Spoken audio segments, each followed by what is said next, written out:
Celebrations deep into the night, cries that Donald Trump is now inevitable, and there is nothing the state GOP card can do to stop him.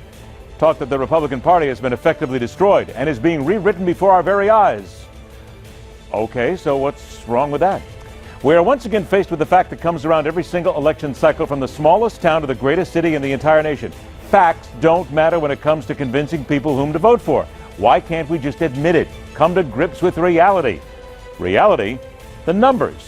Already telling us what will happen next Tuesday, and people are still talking about the importance of second place. Seriously, don't Americans play to win, so why should we care about a runner-up? And there is a Veep candidate being floated for Donald Trump, one that will make even Republicans in a certain state cringe just a little bit. Fear not the facts, fear not the discussion, fear only those who yell, because they're in effect saying nothing of importance. I'm Ed Berliner. This is The Hardline for Wednesday, February 24th, 2016.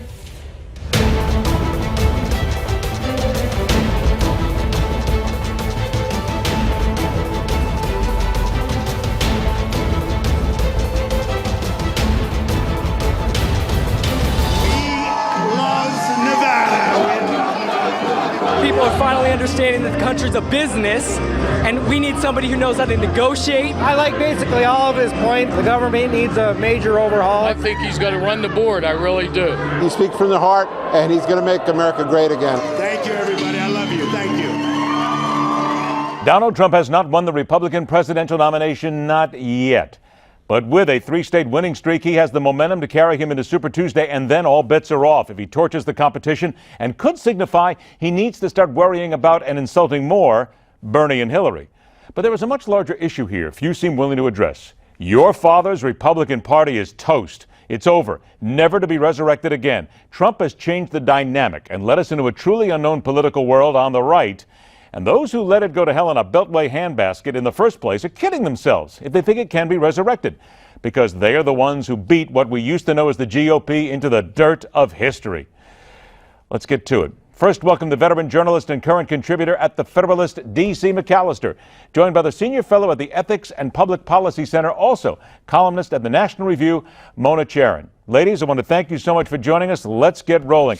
Mona, let me come to you first, because here's people now right after Donald Trump won last night saying, and I've seen this in a couple of different articles today, Donald Trump destroying the conservative movement. Here's one. For 8 years, the movement comprised itself as a wing of George W. Bush's Republican Party. The movement became ill-defined and conservative, became a synonym with Republican.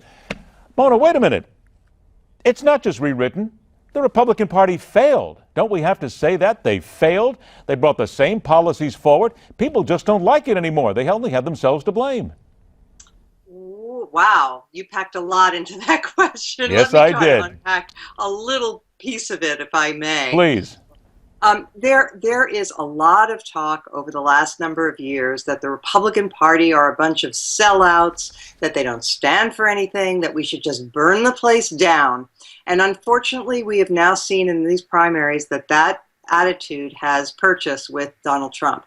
And unfortunately, it is badly, badly mistaken. In point of fact, the Republican Party, for all its flaws, and of course it's imperfect, human beings are, but the Republican Party has become, over the course of the last several years, more and more conservative, more and more principled. I mean, it used to be that the party was full of liberals and moderates. That's no longer the case.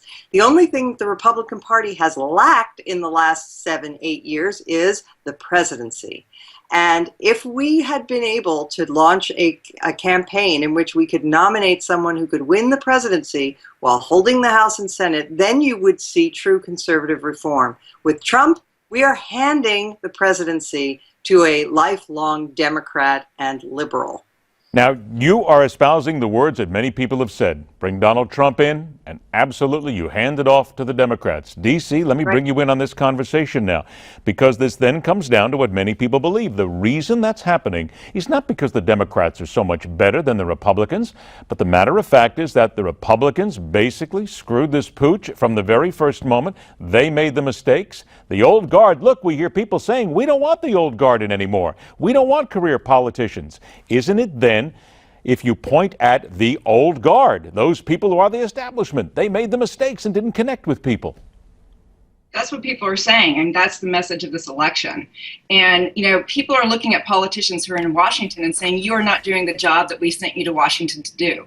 I mean, we had the stimulus, we had TARP, we have Obamacare, we have immigration that's flowing across the borders, and a lot of is not being done to stop this, and it just has people angry. So they don't see these politicians as being more conservative, as doing their job, as, you know, standing and representing the American people. They see their wages going less, and they see ISIS on the rise, and they don't think anyone's really standing for them. And Donald Trump has given them a voice, and they're angry for a reason. And I don't think it's just because they're being a bunch of crybabies. They actually have legitimate concerns.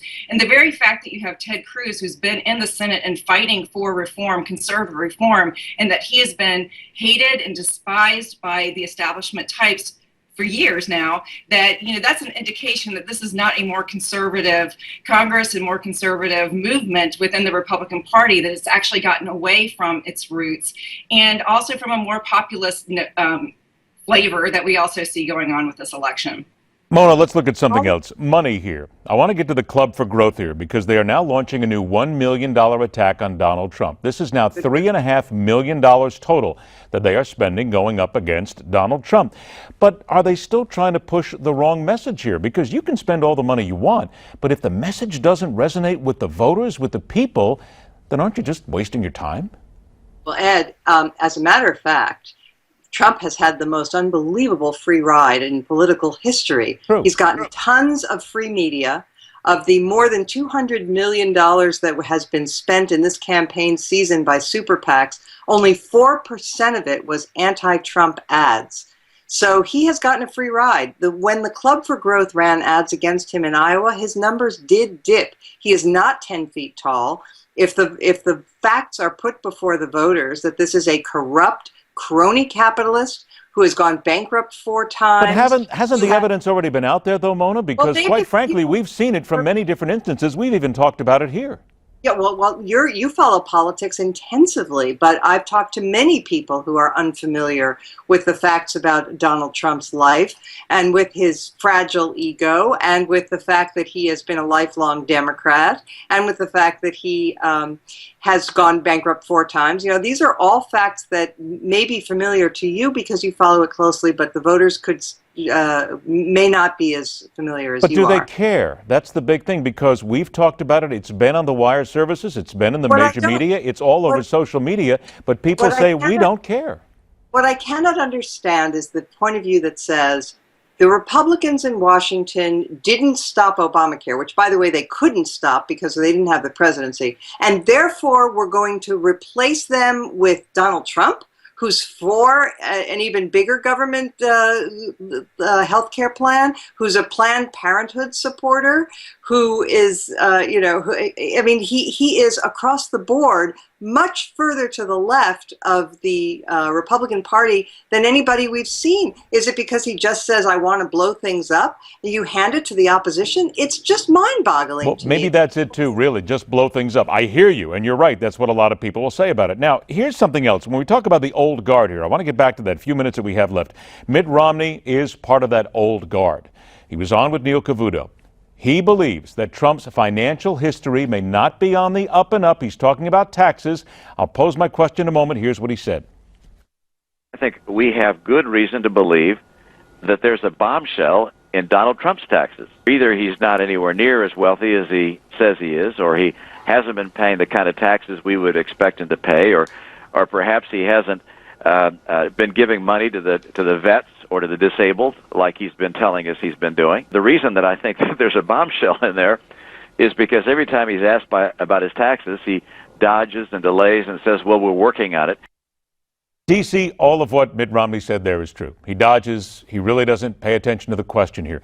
But doesn't this then, we're looking at an old guard, an establishment politician here who is making charges, and still you have people out there who say, you're just part of the same band of cronies. Why should we believe you in the first place? Because you simply are the guys who put us in trouble in the first place.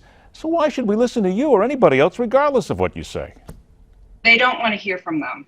And they do know these things about Donald Trump. They do know these things. They know he's not a conservative. They know that he gave to Hillary Clinton's campaign and Bill Clinton. They don't care. And the reason why they don't care is because they hate what Washington has become so much. They feel like they don't have a voice in anyone. And isn't it what Washington has become? I hate to interrupt you, but I'm short on time. But isn't it because of Washington, what they have become, and the administration, or the establishment? They did that. They caused this. They can't blame anyone else.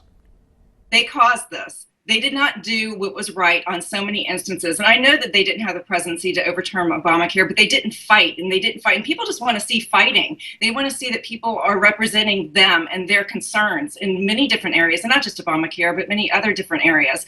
And they have lost trust in Washington.